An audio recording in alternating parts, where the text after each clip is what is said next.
específicamente cuál es tu profesión y en qué área trabajas.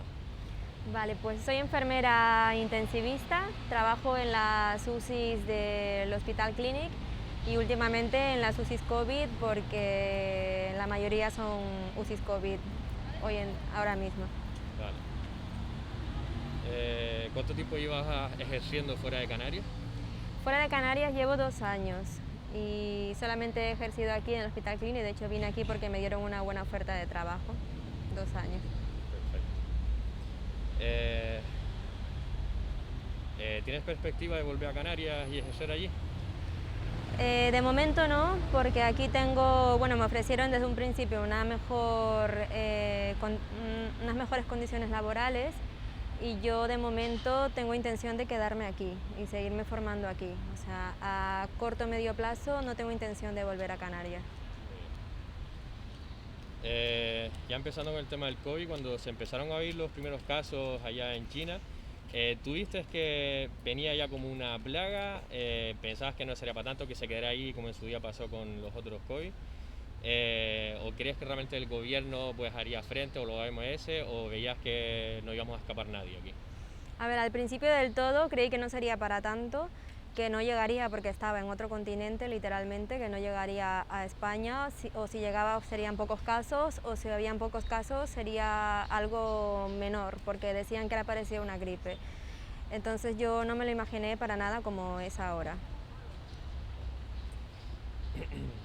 Ya una vez con el COVID aquí en España, ¿ya directamente trabajaste con ellos? ¿Tuviste contacto con esos pacientes, o estabas en otro lado y luego te metieron ahí? Bueno, yo al principio solamente de las 6 UCIs del Hospital Clínic se activó solo una como UCI COVID, donde empezaron los enfermeros más expertos.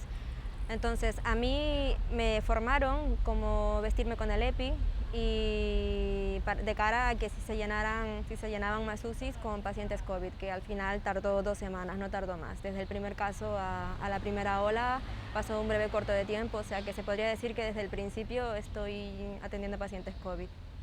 Vale.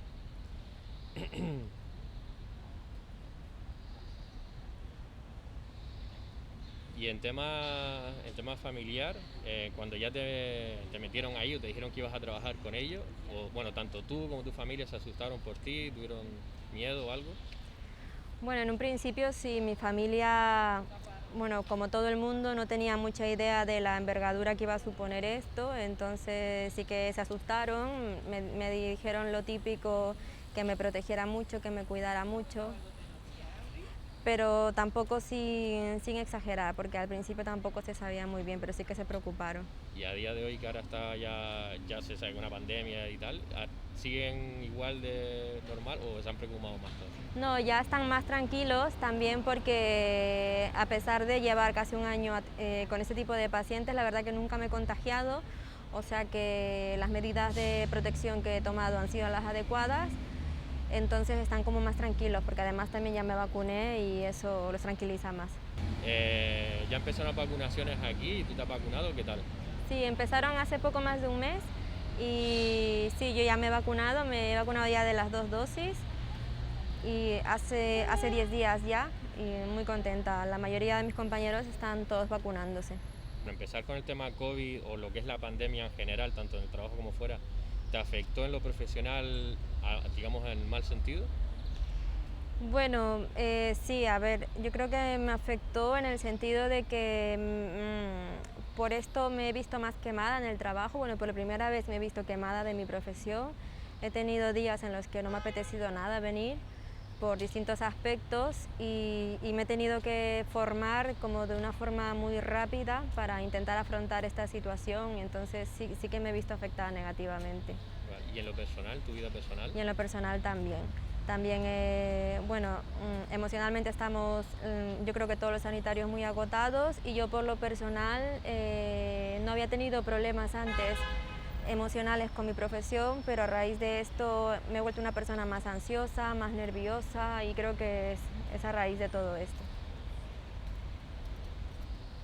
Vale, luego en cuanto a los pacientes, más tú estando ahí en COVID, ¿los veías a rasgos generales mucho miedo o tranquilidad? ¿O por otro lado, tenía incredulidad, pasotismo, como que tampoco se lo tomaban como algo de gripe o realmente estaban asustados?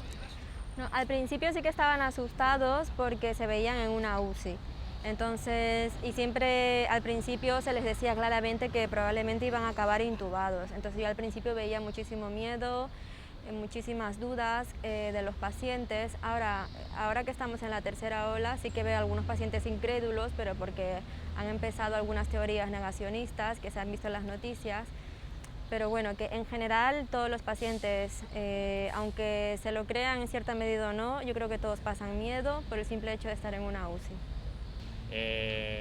¿Tú y tus compañeros en algún momento se han sentido derrotados de que no pueden más o hay optimismo todavía y hay energía y fuerza, por así decirlo, para seguir trabajando?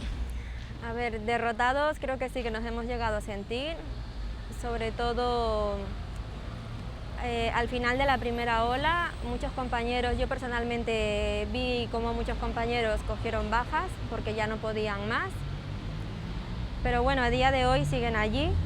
Estamos en plena tercera ola y la verdad que los compañeros siguen luchando con la misma energía que al principio, pero porque es lo que toca. Cuando tú vienes al hospital toca trabajar y sacar el turno adelante, pero bueno, personalmente estamos todos bastante agotados. Vale, ¿cómo es vivir una pandemia mundial lejos de tu familia? Pues es muy duro. Yo al principio no lo noté porque simplemente sabía que me tocaba venir a trabajar y afrontarlo, pero luego al final recapitulando todo lo que he vivido ha sido muy duro porque no he tenido un abrazo de mi madre al llegar a casa, no he podido comentar las cosas con mis primos, mi hermano, mis amigos. Me he sentido muy sola en ese sentido. Me han hecho falta y creo que estar cerca de ellos hubiese ayudado algo, pero bueno, tampoco. Lo hubiera afrontado de otra forma. Sí. ¿En algún momento desde que empezó la pandemia pensaste en ir a Canarias para afrontar todo ese problema, pero allí, trabajar allí? Bueno, sí que se me pasó por la cabeza, porque sí es verdad que con esto del COVID las condiciones laborales han mejorado en toda España para los sanitarios, pero bueno, como ya tenía un compromiso aquí y ya tengo aquí un contrato laboral, pues simplemente se me pasó fugazmente por la cabeza, pero nunca ha sido un proyecto a corto plazo. Y por el otro lado, irte por el tema también de los contagios y eso para estar un poco más protegida, ¿lo pensaste o no? ¿O te daba igual? Lo llegué a pensar cuando se abrió la primera veda cuando llegó el verano y ya nos podíamos ir de vacaciones, o sea, mi primer lugar de escapada o de descanso para mí es Tenerife, mi casa, Canarias en general, porque allí, aparte de sentirme acogida por los míos, también es verdad que hacer las islas, tener menos casos, y es verdad que también me sentía mucho más tranquila, o sea que sí que sobre todo en vacaciones, en las únicas vacaciones que he tenido, sí que lo vi lo vi una buena oportunidad para aislarme y descansar, pero ya hoy en día no. ¿Cómo ha sido las veces que has ido a Canarias con respecto a tu familia y sobre todo tus amigos? ¿Tenían miedo a que te socializara, que te acercaras a ellos o tuvieras contacto o no? Bueno, sí que ha habido miedo, pero porque Barcelona es una de las ciudades más infectadas a nivel nacional. Y sí que han tenido un poco de reparo en quedar conmigo. Después de la primera ola todo el mundo me quería ver porque nos echábamos todos muchísimo de menos, pero luego como esto ha ido para largo, pues sí es verdad que la gente ha preferido en algunas situaciones no verme o no quedar conmigo por si yo tuviese el virus.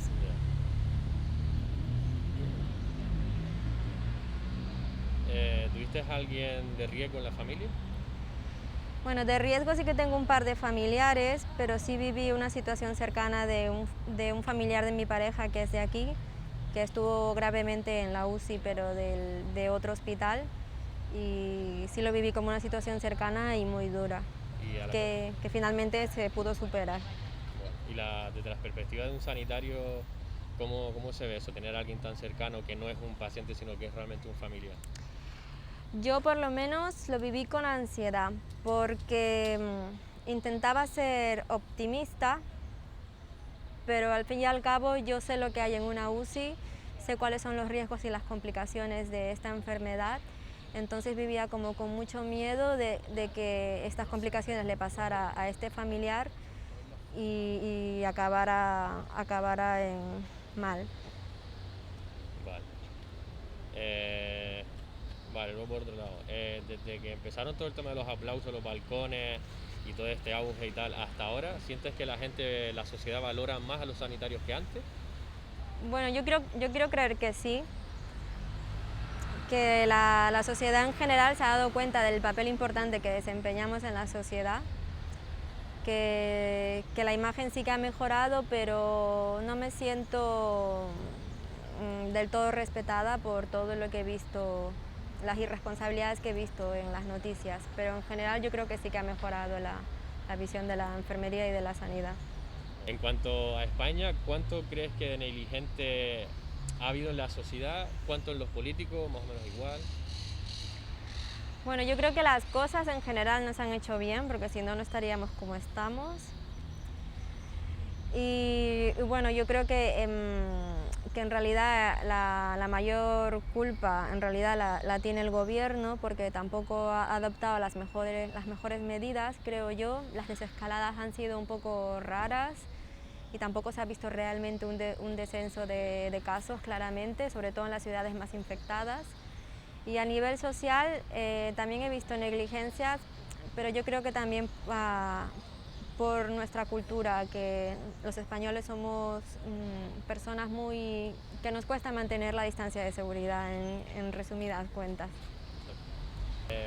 ¿Cómo ves el tema de restricciones en los niveles que más debatidos, que serían la hostelería, la cultura, el tema de si se puede o no se puede, si se hace con distancia, un número limitado, que se está intentando, la hostelería intentando salir adelante, la cultura también, pero el gobierno no, y toda esa discusión, ¿cómo la ves tú? Pues en general lo veo mal, porque lo veo sobre todo muy desordenado, como que cada comunidad autónoma se saca de la manga las restricciones que les parece pertinente. Y he llegado a creer que en algunos momentos ha hecho falta la vuelta del estado de alarma, simplemente por bajar los casos. Pero independientemente de que no se haya hecho, veo que a la sociedad, que aunque sea por su bien, se la ha maltratado. Me refiero a temas autónomos, a hostelería, personas a las que se les ha seguido cobrando impuestos y no se les ha permitido cotizar prácticamente. Luego un tema, sobre todo tú que estuviste en la UCI, ¿viviste algo relacionado con lo que salía en las noticias del tema de falta de medios, que si respiradores, que si camas? Sí, sí que lo he vivido, de hecho a día de hoy lo sigo viviendo. Siempre faltan sobre todo mascarillas, las de máxima protección, que son las FFP3. Al principio hacían falta EPIs, porque no había para todo el hospital. Yo como enfermera de UCI, la verdad que como éramos el servicio más saturado, por así decirlo, sí que intentaban proporcionarnos todos los materiales, pero sé de zonas del hospital como plantas o urgencias en el que el personal tuvo que improvisarse EPIs con bolsas de basura. Y luego también han faltado muchos respiradores, esto lo noté en la primera ola, al final no sé de dónde lo sacaron. Y ahora recientemente lo que noto sobre todo es falta de personal, porque ha habido mucha fuga de enfermeros, sobre todo de Cataluña, que se han vuelto a sus ciudades. En cuanto a las noticias que suelen exagerar o los políticos que hablan por según lo que les convenga, ¿tú, estando dentro, veías que mentían o exageraban lo que realmente había?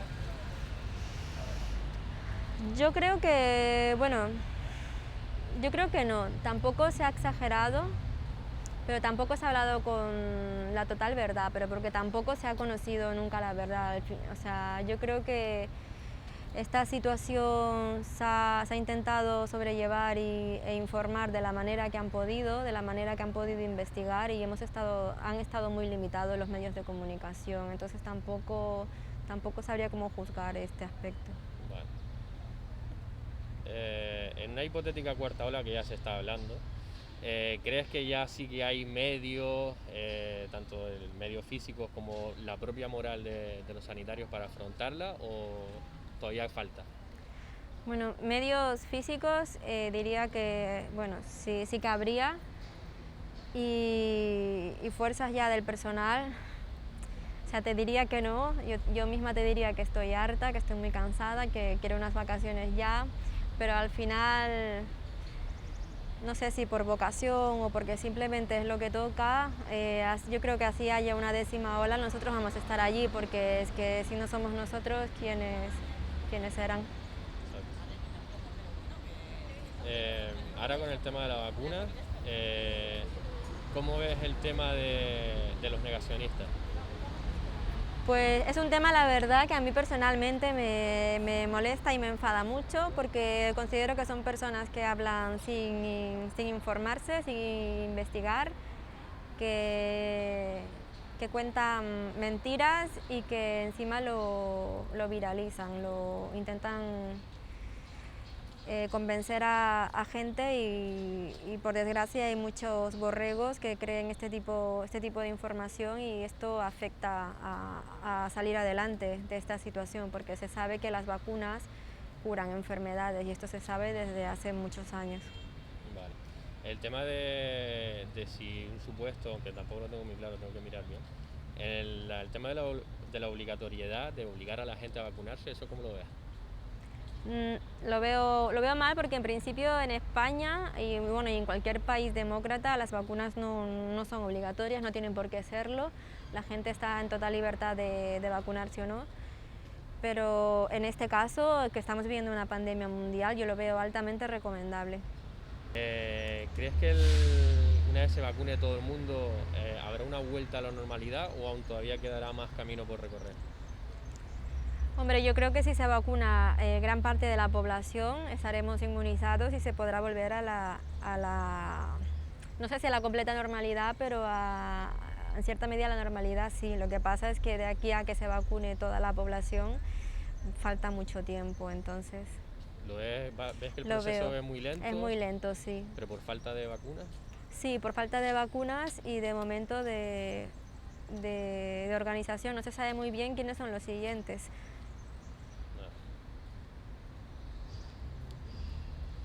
Vale, esto por otro lado, aquello que hablaban de que en un principio el problema no era para gente sana, sino solo para gente que corría riesgo, ¿cómo es que al final hemos visto gente que sin patologías ni ser personas de riesgo aún así han muerto? Bueno, creo que han sido casos aislados, para empezar, tampoco tengo los datos exactos.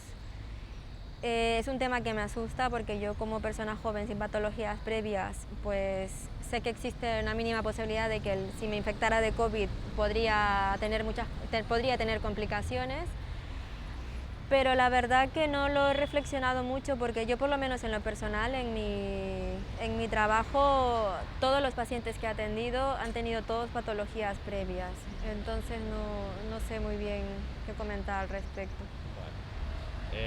¿Qué me puedes decir de las nuevas cepas que están saliendo ahora? Bueno, que en parte también me da miedo porque se dicen que son más peligrosas y que las vacunas actuales que han salido no las cubren, pero bueno, es como todos los virus, en realidad es algo ya que era esperable, así como la gripe muta y tiene cepas a lo largo de todo el mundo según las poblaciones, pues es lo que hay. Vaya, la última. ¿Cómo crees que se podría haber hecho mejor desde un principio? Buah, qué difícil. Pues no lo sé. O algo que hubieras corregido, por ejemplo, de lo que ya has visto, que se ha hecho, que pues esto se hubiera mejorado o no debería haberse hecho. No lo sé, yo creo que igual me matan por decir algo así, pero igual yo creo que un par de estados de alarmas más no hubiese venido mal.